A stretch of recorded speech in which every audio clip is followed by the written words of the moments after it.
You're listening to the AFTERBUZZ TV Network, now the largest new media platform on the web, and your #1 source for after-show entertainment. Very good, Chief Johnson.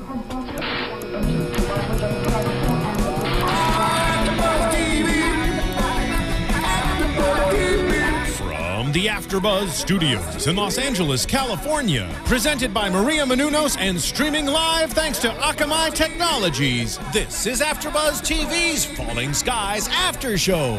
We'll break down tonight's episode and get you all the latest news and gossip. And now, another post-game wrap-up show for your favorite TV show. It's AFTERBUZZ TV's Falling Skies After Show. Welcome, ladies and gentlemen, to another season of Falling Skies, Season 4, Episode 1, Ghost in the Machine. I am Phil Svitek, joined alongside, yet again, Nando Velasquez. Hello. Hi. Welcome back. And we have a newcomer to the show, not necessarily to AfterBuzz, Roya, Taheri. Hello, guys. Thanks for having me. We need a Canadian perspective. Yes, you do, because a lot of the actors are Canadian. Just gonna throw it out there. It's a growing trend in sci-fi. Canadian actors. That's right. For those who don't get the reference, Roya is Canadian. Viva la Canada. There's so much to talk about. My favorite girl, Sarah Carter, is back, not in her typical form. That's all you want to talk about, Sarah Carter. know. She is hot, though. So we have get to see the back action. As the title mentions, there's a ghost in the machine. Yes. But before all of this, we're 22 and a half days from the season finale last time around, but who's counting anyway? Only Ann and Tom. Well, Tom didn't count correctly. He did not. No. He did climb that mountain twice, though. Apparently, he climbed that mountain twice. So, yeah. And we're heading to Charleston. All is well in the world. All seems well. They, when we left off the team, the second mass from the season finale, they had the option of going to Brazil. The Volm were going to send them to a safety camp, so to speak, over in Brazil, where they could be watching the World Cup right now and seeing the USA tie with Portugal. But no, they're off going to Charleston instead to what they consider home, to warn everyone else and to give them an update on what the Volm were planning. And it was a very, very peaceful journey back, it seemed like. Everyone's having fun. We saw Weaver having fun at Pope's expense, honking a horn when Pope wasn't paying attention while he was driving. And everyone's having a good time. Now, would you guys, before we go on, like, if you were in their situation at the end of last season, would you have gone to Brazil, or would you have wanted to keep the fight going? I would not go to Brazil. Would you not go because you don't know what is in Brazil, or just because you want to keep the fight going? I think based on last season, a lot of the characters felt that being put in a camp in Brazil was very reminiscent of the intern camps or of World War II. You know, what happened with in Germany with the Jews, and what happened here in the United States with Asian Americans during World War II. So I feel that, yeah, I think with all the paranoia going on, all the distrust of aliens, I probably wouldn't go to Brazil. I would go to Brazil if there was the World Cup for sure, and Mardi Gras every year maybe. But yeah, well, I mean, we'll obviously talk about today's kind of Nazi as camp. I mean, that's what they made reference to that. Pretty much, they went from not going to a camp to being stuck in a camp. So POWs. Yeah, exactly. You know, I would say luckily their situation is better than a Nazi camp, though. Their situation, well, other than the fact that they don't know what's going on, yes, it's better than a Nazi camp. Yes. All right, but the opening battle, just out of nowhere, my creepy little girl Lexi. Not everyone has to die here today. Yes. And as soon as she said that, Tom just looks at her with the same look that I had of, what are you talking about? And 2 minutes or 30 seconds later or whatever it is, boom. Yeah, they have these flying aliens perhaps or ships and shooting some contraption which ends up being a peg for an electronic fence. That it will kill you instantly if you touch it, and then tons of troops going over, and it was very chaotic. It was a really awesome war scene. They have great season openings. Even last time around, season 3, we had a great opener. They do well. Yeah, no, absolutely. This one with the rough camera shots, the handhelds going on, and really it was hard to keep track of who was on what side of the fence, which I thought was great. It was just very chaotic what was going on, and I loved it. I thought it was amazing, and it was such a shock considering, again, they're all just heading to Charleston, and they seem like they've seen, for the most part, everything's okay. The Vulm are here, and we're just going to Charleston to hang out. And yeah. So. Thoughts, Roya? Did you find it at all weird that Anne was freaking out more about Lexi than Tom? She was freaking out as if they were stealing her away from her. Yeah, but I mean, imagine she's season 3. I mean, come on. She's been through so much with this poor little girl that you can't lose her yet again. But we don't really know what she went through with her. That's true. What do you mean we did? We fought. That was the whole arc. Well, I mean, when they disappeared for the second half of season 3, we don't know exactly what in that that's what she time meant frame. in that time frame. Okay, well. But I felt like Anne was freaking out more than Tom because Tom had Lexi for a while. Yeah. She was freaking out when Tom had Lexi because she wanted to get there with Tom and Lexi. So that's what I noticed. But But there was that fire there. But there's still that whole mother-daughter bond. Yeah, they Well, then where was that? Sorry, I'm not going to go back to season 3, but that was just crazy. Where was that bond with her when Lexi was a baby? She was freaked out. Well, actually, that's a really good point because she was very freaked out by Lexi before they were both taken. Yeah. So it was just a different spin on her love for Lexi versus how she was last season with her. Yeah. No, I think it's a great character development that they've bonded a lot more since that dilemma. To be fair, this is Tom and her first child together. But her other son's dead, Sammy. What about Sammy? Okay, but you can't really like save someone who's already dead. So in that situation, you're going to save. Sammy would be really upset right now. Sammy wasn't. I'm glad this is what the Canadians think. Thank you for bringing Canada into the discussion and bringing that perspective. But yeah, I mean, I don't know what else to be said about the opening apart from it was brilliant, and it you know, when you really kind of, it's one of those scenes that you have to go back in and watch because obviously it sets up everything. Because then we just cut 4 months later and we're in. Well, the only other thing to mention is of course they have that fence that we see throughout the whole episode later on. This was the first time we've seen this weaponry, and I believe even those ships seem very new. So it was very, very interesting. They called it, the blimp.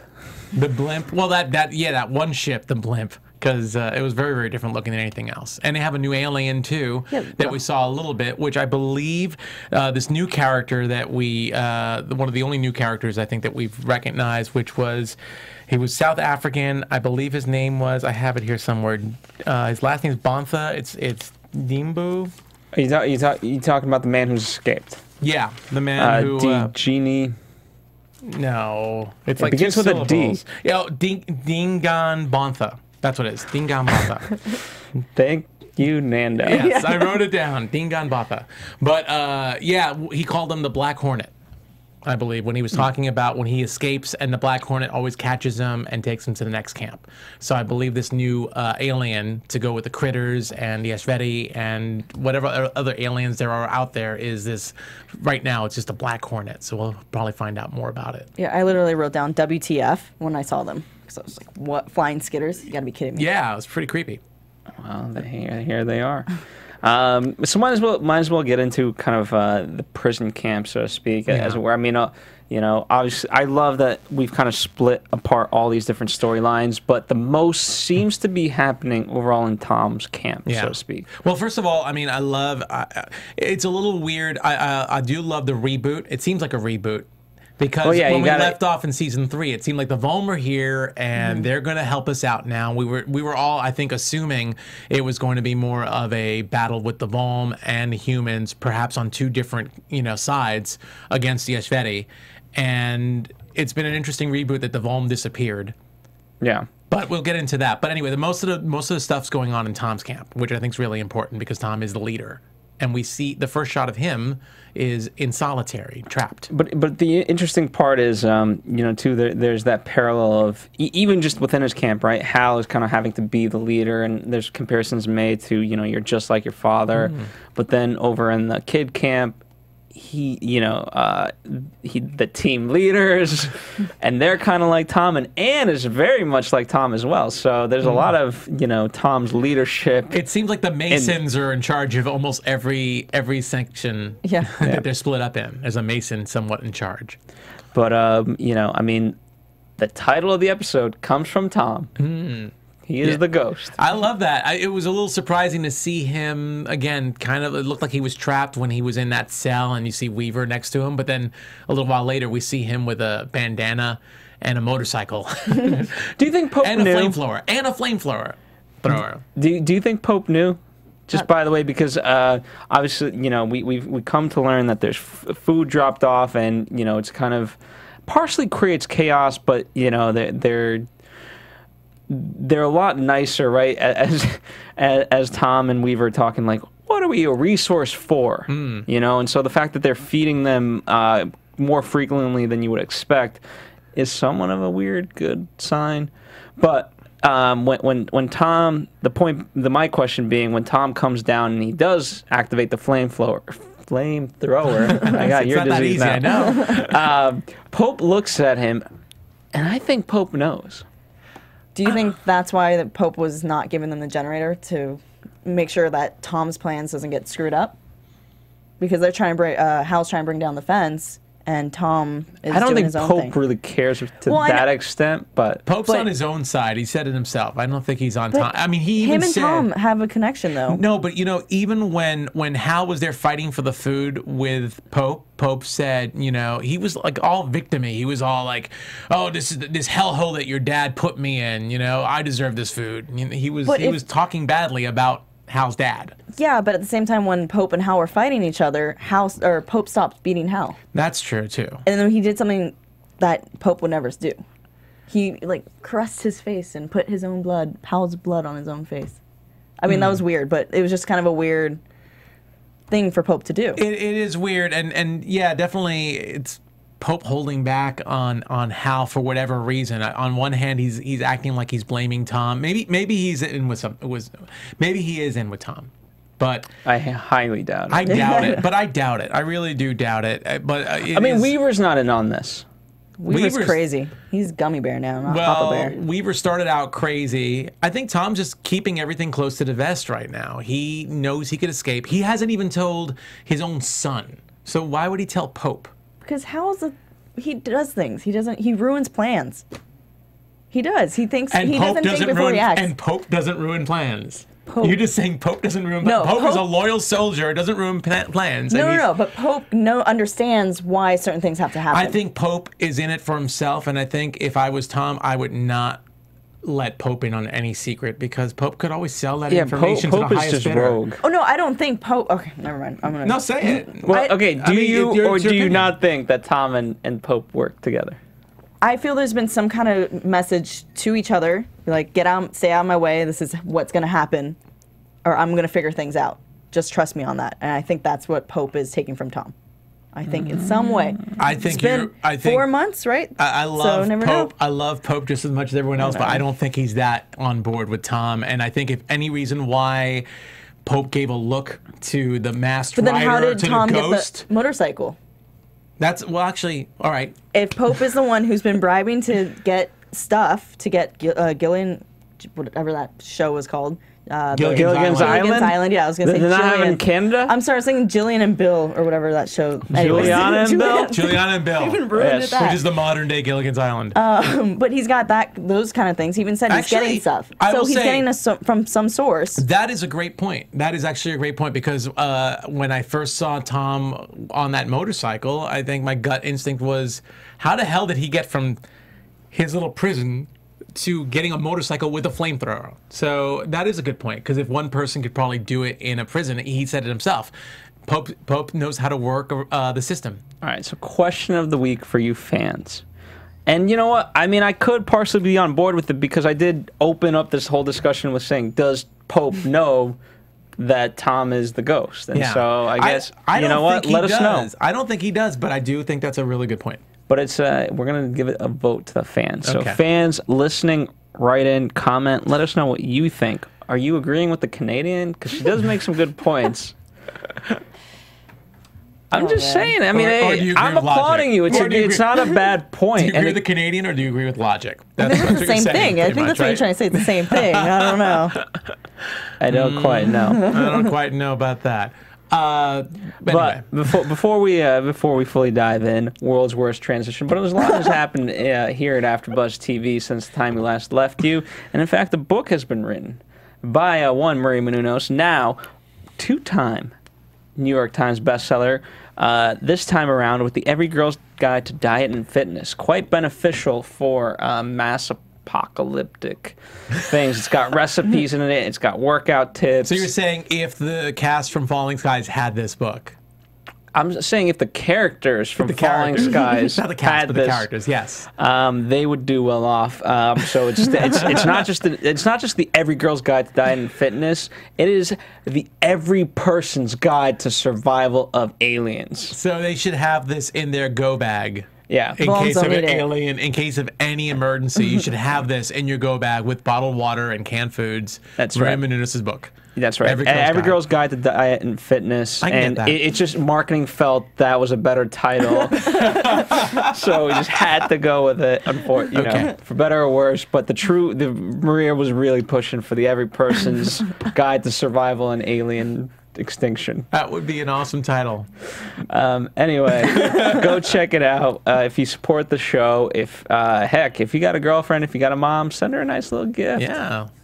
You know, Christmas is coming up. You might want to put a little note with why you're giving her the gift, though, because they might take that the wrong way. What? There's recipes. Okay, good. There's There you go. Just say that. Be like, look, Mom, I have some recipes that we should have. Not that you should lose some weight. There's photos of Kevin shirtless. There's photos, all sorts of stuff on there, right? Indeed. Yes. All right. So back to, I guess, rationale and food. We know Hal's plan. You know, he's trying to. Hal's trying to break out. Yeah. And so is, With intently so is electricity. Tom. But yeah, Hal's plan is to short circuit the fence. Which it's one of those things. Even with Pope's generator, I don't think it's going to work. Yeah, I don't You think know so what I mean? either. I think. Well, you're looking at technology that's light years ahead of anything that's on Earth right now, with the exception of the Volm technology, whatever the Volms brought to Earth. That because we saw Tom use that one of those super guns in the beginning of the episode. Yeah. Although who knows what happened to that gun after they got taken captive. And then here you're throwing a generator that's just good for watching Gilligan's Island, and you're going to say, yeah, we're going to throw the generator at this fence and short circuit it, and then we'll all escape.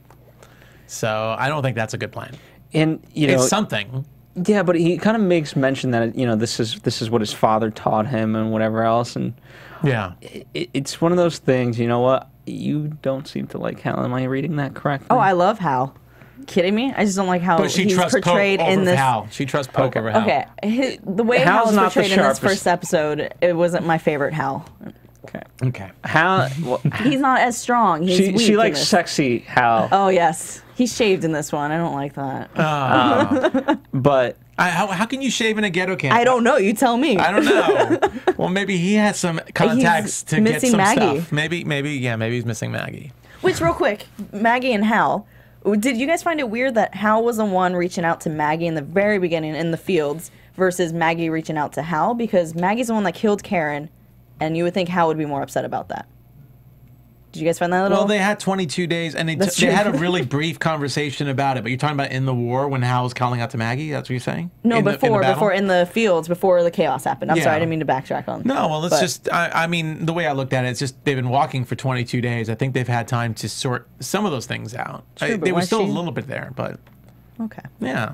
I mean, what do you think? I mean, they're a weird couple because they kind of always work things out, but don't. Yeah. And a lot of it seems to, I mean, Sarah, she's always like an angry person. Her things tends to be towards anger, which obviously we'll talk about the juxtaposition Yeah. when she's now just found peace. Yeah, exactly. Thanks to lightning.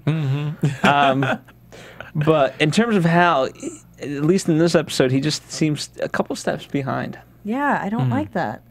Yeah, he does seem, well, he seems to have taken over the leadership role since his dad is not around. But the leader has to be ahead of the game.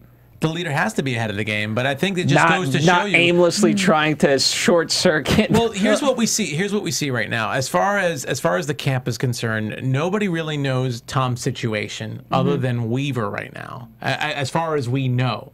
That's true. So Weaver and Tom are in solitary, and Jean, as far as we know, Weaver's daughter, who was so happy to get back last season, is gone. Perhaps we'll talk about that, where the kids probably are later.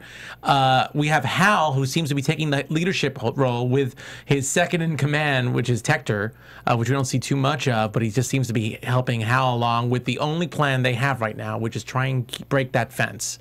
And we seem to have this Black Hornet that just drops down at the site of any problem and just grabs somebody, and Skitter's roaming around this ghetto camp. So I feel like that Hal's doing the best that he can, considering he's the only chance for, and Pope doing what he does best, which is just living within his comfort zone. He's just trying to get as many materialistic things and just live in his own little bubble. Yeah. Yeah. But so, okay, if obviously the goal is to get out. Yeah. Let's talk about our friend that has now escaped multiple times. He's just not very good at having escaped. He keeps getting brought back in. So he's South African. Yes. Yes. But how do you think he does it? Like, what is this grand master plan? And is it just a plan of, is this like the Matrix, where you have to self-destruct the Matrix, so you have to just let people escape, and that's part of the plan? Maybe he's doing it to see if he can find a bug in their whole system. If he can escape, maybe he's getting caught on purpose to see if he can figure out another way to destroy their whole system. And then find a crew in whichever area he lands. Was that your question, or was that a different question? I mean, that's a fair enough answer. I don't know what the question exactly was. Well, I mean, if he keeps exposing the same tactic against them and just lets himself get caught, then I don't know. Maybe he's building an army through those different prisons he's going to. He doesn't mention that. He doesn't really mention that, but he did. We saw that shot of him. His first shot was after the fight between Pope and Hal, and you saw that little look in his eye, like, oh, this is a guy I could probably trust, because apparently he could take a punch. That's why he kind of went up to him. So it's really interesting. But this is your standard prison breakout type of movie cliche, where there's somebody's like, oh, you know what? I have some experience doing this. I can help you break out. And comes out of the shadows. Yeah, it comes out of the shadows. Like, it looks like you need a go-to guy. So I'm your go-to guy. So that's the way I look at it for now. He's very mysterious, and he's obviously playing very close to the vest too. For all we know, he could be a spy. Yeah. He could be. He might not be the savior that Hal needs. There's always a difference. Even Weaver and Tom brought up. There's a difference between one person escaping versus okay, let's get the entire group and have them escape. It's a lot harder with multiple people. Yeah. Well, Dingaan can obviously get out of any prison by himself, but now here's Hal trying to open up the gates, and maybe Dingaan feels like it's about time we just blow this camp open and have everyone get out. And who knows, maybe for him, if there's like 50 or hundreds of people out on the loose, it's easier for him to evade capture, because the Black Hornet and the rest of the aliens, the Espheni, will be chasing everyone else, and he could possibly disappear, into some place that he will not get caught. Well, the last thing, in terms of this camp, let's talk about the return of Cochise. Yes. And that basically a nice explanation of, we don't care about you anymore. Yeah, I find it kind of odd that the Volm just disappear. I find it a really interesting plot twist that it's almost like we're starting from square one with the Volm disappearing. At least we still have Cochise. Yeah, the question is, like, why did they leave? Well, they made it clear why they left. They had a decent explanation. Yeah, they had a decent explanation. As far as I'm talking like the writer's room, like, what's the purpose of the Volm coming and rescuing Earth at the end of last season just to disappear again? Was that just their way of saying, okay, we need an ending for season 3. Okay, let's have the Volm come and take over, and then let's have them disappear in season 4. So I mean, that I have a problem with. Mapping it out, it works in this way, right? You have to, something bad has to happen to the humans. And okay, and so in that regard, you have to change things up completely. Now, was this the right way to do it? I mean, it obviously completely messes with the humans, So story-wise, you want the worst possible scenario for your main characters. Just could have been a little bit too far. Well, it could have been a little. I mean, they ended up having a pretty decent explanation as to why the Volm left, and Cochise is still there. It works, and I mean, if nothing else, what I like about it is that it quote unquote humanizes that race, because they have that, like, if we didn't go back, we would have faced extinction ourselves. And then he says, the humans are now facing extinction, so it's like, I feel bad for you, but. Well, we saw Cochise kind of get humanized anyway toward in season 3, especially in the finale when his dad came down. And his dad was a lot more brutal toward the humans, or a lot more, everything's black and white. And we got to see Cochise take the human side and explain the human spirit and the human perseverance, which ended up saving Tom and Second Mass. And we do see the explanation that Cochise gives Tom does humanize the Volm in a way, or at least give them a whole, like, oh, wow, they care about their other people. Obviously, they care about themselves. They don't want to be extinct, so they have to go back and rescue them. But we saw, which we'll talk about Anne in a second, we saw Anne pretty much say, the Volm freaking left us. They left us 3 weeks after they came here. So the rest of humanity doesn't really think the Volm are these really peaceful people who were just doing what was right and rescuing themselves. They even have that, he says, go find my family, basically. And he says, I will try. And he's like, no, you found me. You can find them. You can find them. Well, yeah, because Cochise is that kind of... Cochise is Cochise. Come on, it's Cochise. Yeah, he's... Okay. It's Cochise. What, does he have some superhuman powers that I'm not aware of? No, I'm saying Cochise, like, I mean, I figured he's named after the Kimosabe, Cochise, like the Indian... sidekick. I'm trying to think of who Cochise... Cochise was a character in a movie originally, right? Or in a TV. I have to look it up. But Cochise was like a sidekick originally, like a loyal sidekick. He was on Gilligan's Island, season 3. I think you're talking about. Is that Canadian's what I'm talking version. about? Yeah, that's why the connection to the TV show. That's why they had that on Pope's TV. Oh, okay. That's completely not a reference if you're listening. Well, anyway, I just feel like Cochise is obviously has been Tom's right-hand man since we first saw him in season 3. So he's the person Tom trusts the most. That's what I feel. Yeah. Next to Weaver. Well, I mean, it's great. I mean, he's definitely, in this respect, he's guilting Cochise into doing it. Like, hey, I don't care. Stop giving me your excuses. You're here. So unless you're fighting back there, you're going to help me out. True. So. Okay. I get that. But it's good to see at least that the Volm are still in some capacity in Cochise, and his little ragtag patrol unit that was looking pretty pissed off that they were taking on a detour to the ghetto camp. All right, talking about another ghetto camp, Anne. Well, I don't know if that's a ghetto camp. At least it's not a camp they're trapped in, but they're definitely the rebels. Are being led by Anne. Yeah, I mean, on the outskirts. They're living day to day. They're living day to day. And which shouldn't be anything new, though. They're used to that. They're used to, but I don't think they're used to Anne. I don't think they're used to Anne taking such a... I mean, Anthony, who is a soldier, is even like, hey, Anne, cool it. 2 days. Yeah, cool it. Let's get some sleep. Let's get some rest. And Anne's like, no, we can't rest. So what do you think her primary goal is right now? Lexi. It's finding Lexi and finding Tom. I think there's that seems very selfish. I don't think Tom's involved in the equation. You think it's just Lexi? I think whatever happened on that spaceship, she's not the same Anne that we know. She's not Dr. Glass anymore. She's someone else. Okay, so Lexi, why? Again, because that's pretty damn selfish. I don't know about selfish. A mom wanting her kid is selfish? In a utilitarian perspective, yes. I don't think I think she definitely wants, that's her motivation, but I feel like she's still there to, to protect the human race as far as she can and to get her daughter back, because she knows her daughter is probably, everyone knows her daughter has something else going on with them. Like there's something about Lexi. So she's a key to something. And then I honestly think, too, that Anne figures that once she finds Lexi, everything's going to be fine. She's going to end up probably finding Tom, everyone else. What do you think, Roya? I already told you there's something crazy going on with Anne. Okay. Yeah. No, because you would think Anne would want to care about Matt. Matt used to call her mother, or for that one episode in last season. But 3. she didn't birth Matt. So still, there's people. She's still part of their family. She should care about them. And she knows Lexi's obviously able to take care of herself because she grows. So there's something. I mean, I'm not saying she shouldn't be caring about her daughter. She should. I just think there's something more to her, which we'll learn in the season. I mean, Tom has, Tom is also quick to point out, like, hey, you know what?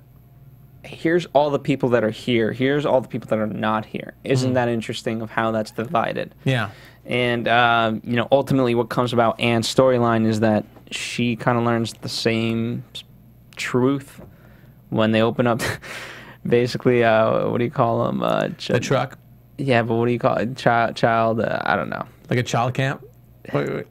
No, whatever. But you know what I'm talking about. When you just drive people in cars, mass amounts of people in cars. Are you talking about? Oh, okay, like a. You know what I'm talking about. We're just gonna go with that. Hey, audience, do you know what Phil's talking about? Let us know. Are you talking about like sex trafficking? Except this is called child trafficking. Child trafficking. Okay, that's it. Child trafficking. You knew what I was talking about. I thought you were talking about illegal immigrants going across. Yeah, I didn't know where you were going with that. No, okay, that's different. That's voluntarily wanting to go somewhere. Trafficking is a different definition. They were being trafficked. Child trafficking. Got it. Yes. Okay. So, and Hal mentioned it even in the ghetto camp. You notice what there are no kids past a certain age in the camp at all. So they're all noticing this again. And that's been a recurring theme. That's definitely been a reoccurring theme, but it's been very interesting. I'm guessing that you're about to move on to. Well, kind of. I'm kind of tying everything together because even with Cochise, he says they're looking for a new power source, and he doesn't really explain what that means. Yeah. Does he ever though? He doesn't ever really explain anything. This could have been the time. He's like, oh, there's no time for that, but they're building a new power source. This is the time. But he said this was the time. He said that this power source would neutralize any attempt to liberate humanity in the future. So whatever this power source is, it's a pretty big deal. So are they putting the children on like hamster wheels to build some power going or something? That's what's interesting. I mean, what's interesting is we don't see the kids being treated the same way they were before. With the when the skidders end up harnessing them. Harnessing. I think they don't do the harnessing anymore because they realized they lost control with some skidders, with the rebel skidders, because they can control the children. And that's actually a good point. Yeah, that's a very good point. Have them on their side. You know, I mean, if you kind of look at any type of sci-fi, right?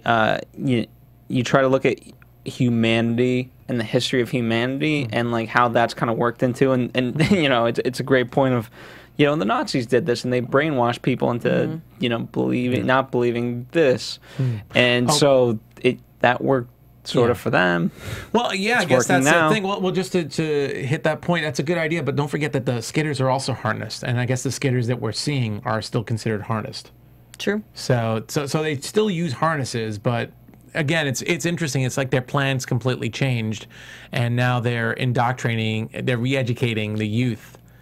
In these, they have to unlearn the past propaganda. It's just so they have to which is propaganda. Relearn from the false propagandas, and it was the new coalition, I believe they called themselves. From what I they got too many team leaders. They got too many. They got that one like older kid who looks a lot older than everybody else who's team leader. But it's like because Tom's kid is a team leader.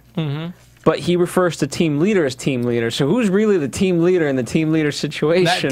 That guy, I think his name's Kent. I looked him up on IMDb. I think his name's Kent. He is the ultimate team leader. He is the majority leader, and then Matt is a sub leader. He's a leader of a smaller group. He's a leader in training. He's a leader in training. Yeah, we need to differentiate. Like, you know, there's captain, a sergeant. Like there's ranks. We got, you know, we need that.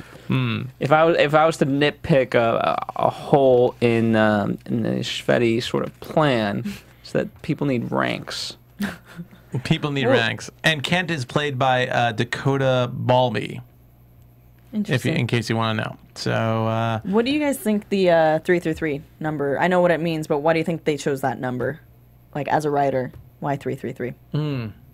I don't know, but I that did stand out to me. The 333 is on the uniform, so I don't know. But you know what? I will say, I have an interesting theory that I'm going to save.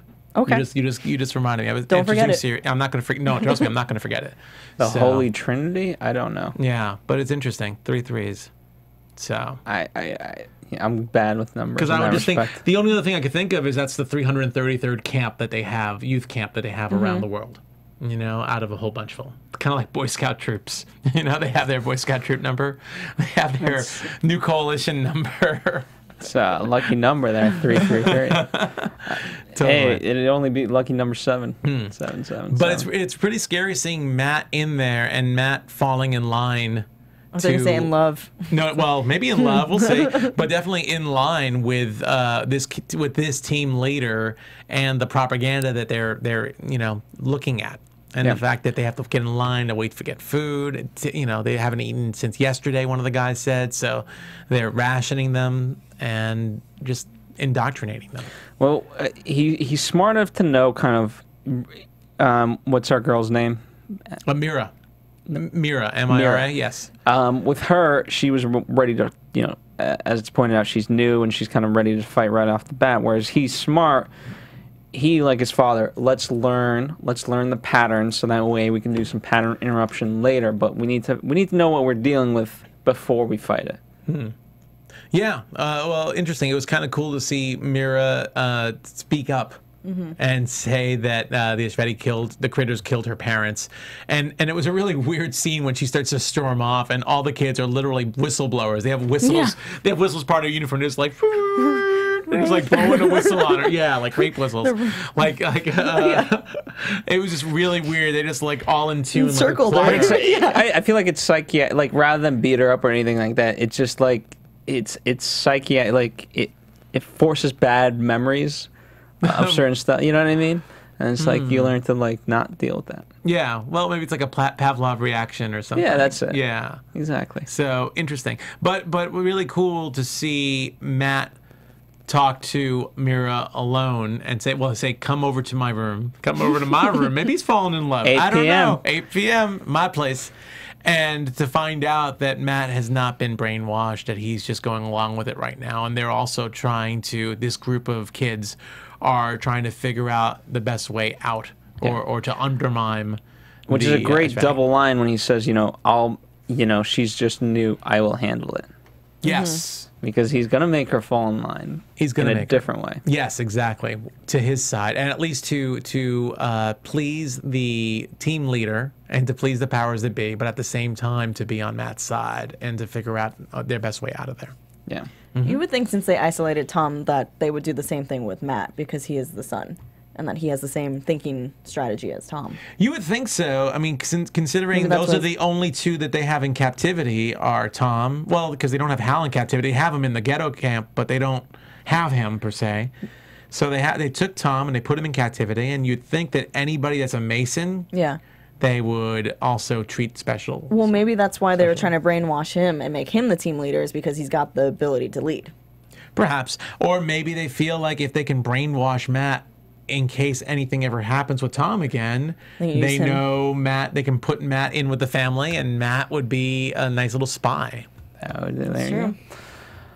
All right, let's move on to Ben and Maggie. Yes. I keep calling her Sarah because obviously that's her name. Maggie is her character name. Yes, the actress's name is Sarah. Sarah Carter. Which, by the way, he saw her almost nude. He's just walking in the shower. Well, so did so many other dudes in the shower. They're next to her in the stalls. There was guys there too. They're just walking by. And don't forget, Maggie. Like, hey. Maggie's a soldier. Maggie doesn't really care about this kind of. And Maggie will hold her own. If somebody's like, you're staring. If you're staring at Maggie, be careful because if she doesn't want you staring at her, she will clock you. Yeah. Fair enough. Well, she is still a fighter, as she says, but she has laid down her weapons. What do we think of? Let's start with this miracle, this lightning bolt miracle. Chinatown. Oh. Sorry, we are in Chinatown. I know. I mean, we actually, you know what? Let's start off with Ben waking up because I think that's really important too. Actually, if you don't mind, sure, go right ahead. Do you mind? I'm sorry. You do. You say what you got to say. No, because I think it's interesting. Who was the girl that was on top of Ben when he woke up, so to speak? Well, when Ben opened his eyes, there was a girl right in front of him, and I don't think that was Lourdes. That was somebody else because when Maggie came to get Ben. And then Lourdes, they kept referring to, she told me you were awake. So there's this other person. At first, I thought it was. I don't know if she's that important. I think she was just like. Well, I feel like the way they refer to she. Or they were talking about Lexi. It wasn't No. Lexi. That was not. that was Lexi. later No, on. no, that wasn't Lexi. But the way when the redhead was saying, she knew that you would be awake. Oh, maybe It was talking about referring to Lexi. Lexi. Oh, maybe it Lexi knew was. that that's when it was going to happen. Okay, so which could maybe- explain why that redhead was staring at him, waiting for him to wake up. I usually don't jump at minor characters like this, but I feel for some reason there's some kind of mystery with this person. But okay, maybe I'm off. She could, no. Maybe I'm off. I just felt like for some reason that the way people were talking about this person knew you would be up, that maybe there's another person involved. But anyway, yeah, let's go to the miracle. But It's a miracle he woke up. by the way, I love how Ben thought Loris looked so good. All she did was bathe and wear a dress. And he's like, you look And so she good. smiled, and she's all happy. I mean, please, the last time we saw her, she was feral. True, but She she was was- still smiling. She was smiling because the humans were gonna die. She thought, because the worms inside her were. Where were they in the first season liking her, huh? Just saying. She was nice then. She was nice, but she was very well. I think she was a lot more peaceful in this episode. We definitely got to see, before we even saw Lexi, and we got to see everything about Chinatown. It was a very shocking reaction to see Lourdes, especially after seeing her last season. The sun's filled her face. She's had time to relax. Flowing. I mean, a this nice, is- pretty dress, sundress. Yeah, I mean, this is quite the peaceful thing. And then Ben goes for Lexi. Wrong girl. Not all Asians look alike. And then comes blonde Lexi. Blonde, older Lexi. Yeah. After 4 months, she's aged probably about 10 years, it seemed like. Yeah. I would say, right? Because she's definitely in her late teens at the very least. What is she capable of? Well, that's a good I question. mean, is she just an oracle? I just want to mention that the new Lexi is played by Scarlett Byrne. I feel like we're going to be seeing a lot of her. Who is not so- a natural blonde. Who's not a natural. If you look on IMDb, she's not a natural blonde. So it's not like, oh, we found this actress to play Lexi. Oh, she's blonde. Okay, let's just use her anyway. No, they purposely changed her hair to not just blonde. It was like very white. Very Yeah, because I blue mean, when the moon is full, things will happen, and it was that light, and it just matched her hair so perfectly. So it wasn't blonde; it had to be moon. It was very odd, silvery, almost maybe like an alien type color. And her vest matched the hair. Like from top to bottom, she was like sun. She's become this total like guru or something. It's like very interesting, very peaceful, and and very Can at peace be maintained? Because I don't know if you lay down your weapons, I don't know if you have a choice necessarily to have peace. If Nazi Germany is going to invade Poland, just because Poland lays down their weapons does not mean that they will not be held captive. I think if you choose to put down your weapons and choose peace, and the other side happens to say, okay, they're choosing peace, we're going to put down our weapons as well, then that's fair. But you should still have the option to pick up your weapons. I'm saying if the other side does not care that you have put down your weapons, yeah. Oh yeah. peace, like you sometimes can't be given. You know, peace is not necessarily a choice. But that's what's interesting about the miracle, Yeah. because the miracle kind of proved that if we put our weapons down, we're protected. Okay, so this happened with one. Mech. What happens if there's 30? Like that's what I don't get. That's I Lightning don't bolts understand. Scattered from the sky, lightning bolts. This hitting all is over. a mecca of just bliss and how it works. I want to know what is this power? Yeah, I'm curious too. What do you think? I'm right there with you guys. I'm trying to figure it out. Okay. Can we all is this where we're headed? Is this like I think it's a scam, but whatever. But I think what's interesting is whatever happened to that mech, it made a believer out of Maggie. So, and Maggie, yeah, because Maggie has a bit of a short temper, and Maggie's willing to jump out there. She's the first one to grab her weapon if something's going wrong. And here she is saying, no, I don't need to do this. I think what's also interesting, too, is, and I don't know if maybe you guys can explain it to me. I don't know if I was 100% clear on this, was when Ben met Lexi, and Lexi said, oh, you protected me. Now it's my turn to protect you, which I thought was very telling in itself. as if Ben, she's protecting Ben from Chinatown itself, or protecting Ben from the No, I think situation protecting there. Ben just from himself and from perhaps Tom's ways and whatever else. I don't know. Okay. You know, because his whole life. I mean, this is another type of camp where you have to relearn how to think, and it's stop being resistant against everything. Just find peace within yourself. So that's what she's helping him with. I guess it just felt like for some reason when she said that, everyone just seemed to be a little bit off, like what's going on. One other thing I want to mention about Lexi that I think seems to be important is that necklace she had with the 3 rings that signified unity. And what I wanted to mention before, but I wanted to save it just 'cause I didn't want to get into Lexi right away, is 3 rings, which matches 333 on the shirts from the new coalition. So it makes me wonder if Now, maybe, did Tom have anything that could symbolize that too? Did Tom have anything? Or Pope maybe, or something? I don't think so, but don't forget, I mean, I think if anything, that kind of tells us that maybe this Chinatown area is not the Mecca, it's not the safe haven that we think. Here's the thing. I thought the team leaders and the kids were associated with Chinatown at first. I thought there was some weird connection. I still I wouldn't put There's it something past. fishy for sure. Well, if they're in Chinatown, I don't think anybody from Chinatown actually knows Matt's there. So I'm sure it's a different location. I'm sure it is, but I still feel there's some sort of connection here. And how far? And here's the other thing we don't know. Where's Chinatown? What city is Chinatown in? There's a Chinatown in New York. There's a Chinatown in San Francisco. I guess there's a Chinatown in Charleston. I have no idea. There's a Chinatown in Boston. There's a Chinatown in Los Angeles. Yeah, there's a Chinatown. There's a movie about Chinatown in Los Angeles. Every major city has a Chinatown. How far away is Chinatown from everything else going on? From the ghetto camp, from the new coalition school, from where Anne is. This is something we don't know. It's been 4 months, and we have no idea what has happened in those 4 months.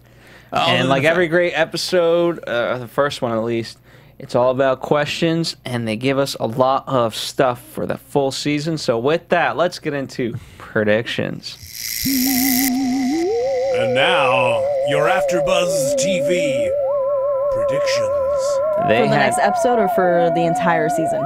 Well, they gave us a sizzle for the whole season. So I mean, if you dare to be bold, give us next episode. But I don't know if you can zone in. I can't just do next episode. I have a prediction for the entire season. Lexi, we're gonna find out how she became the alien human, because that was still a question mark of how did Tom and Anne have a alien baby. Okay. That's still up in the air. So they said in last season that there's I'm drawing a blank. What's the ex-girlfriend? Megan Howell's ex-girlfriend? Karen, sorry. When Karen dies, if someone kills her, there's going to be a bigger boss. Like, bigger boss, bigger boss, bigger boss. And we saw him in the end of this last episode.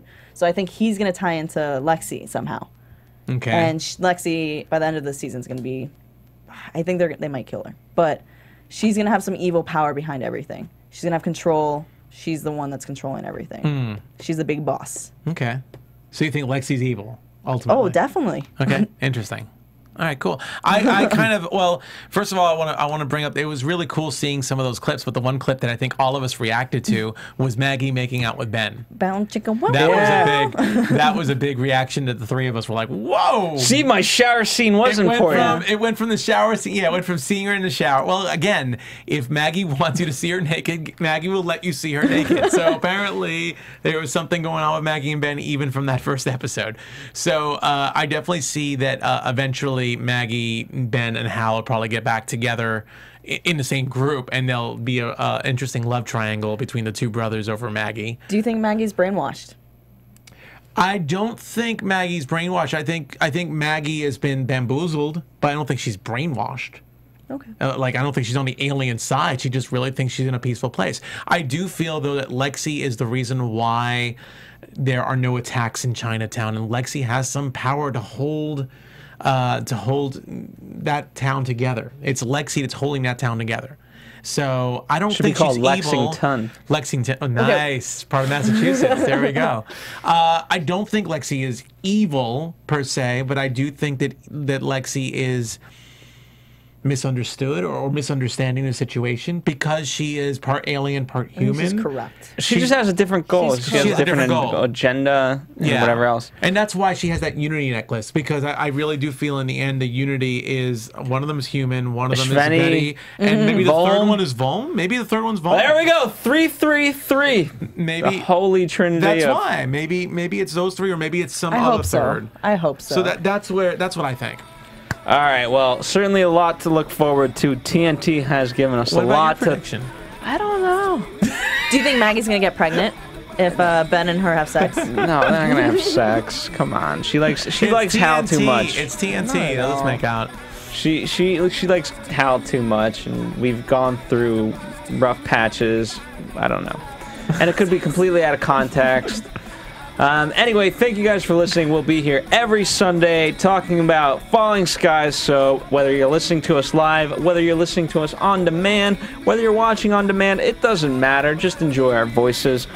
Keep the conversation going. It's such a packed show. So much to discuss. So little time on our half that we want to hear from you. Nando, where can people follow you directly to speak? You can follow me on Twitter at Nandovel, Nandovel. And Roya. And you guys can find me on Twitter and Instagram at Hey Roya. That's HeyRoya. And follow us here at AfterBuzz TV, Facebook, Twitter, Instagram. Have a great week. We'll see you guys for season 4, episode 2. From executive producers Maria Menounos, Kevin Undergaro, Phil Svitek, and the entire AfterBuzz TV staff, we would like to thank you for listening to the AfterBuzz TV network. To watch or listen to other after shows and post comments or questions, be sure to visit AfterBuzzTV.com. I'm Sir Richard Wentworth, and this has been a presentation of AfterBuzz TV. Buzz you later. The views expressed herein are those of the hosts only and do not necessarily reflect the views of AfterBuzz TV or its owners or principals. Thank you for watching AfterBuzz TV on YouTube. For more of your favorite after shows and interviews, subscribe to our channel here, and be sure to share your opinion on the episode in the comment section below here. We'd love to see what you guys are buzzing about. Thanks again. Buzz you later.